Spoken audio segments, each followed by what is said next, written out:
ISTE Standard 3B deals with digital tools as well as communication. And so we had to use this simulation of World Farmer because we had to analyze and evaluate variables that would predict the impact of our choices with the decisions that we made while engaging in an activity that will broaden our perspective.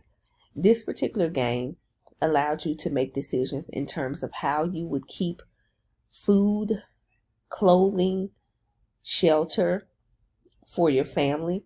You started off with a limited amount of funds and you had to make decisions in terms of what you would buy to help increase the family stock and the family income.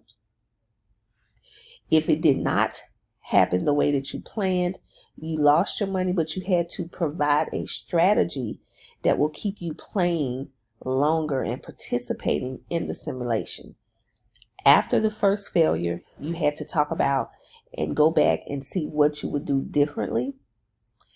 It also dealt with meaningful learning because it helped engage the students to learn and be more empathetic to the world around them, to countries who are third world and don't have the resources that we do as American citizens. So this would be a good game, especially for all disciplines, to see and to question and to get students to thinking, how do other places adapt? How do they maintain? How do they survive on a day-to-day basis? So this was a very good digital tool that will help with real world situations in any grade from grade 3 through 12th.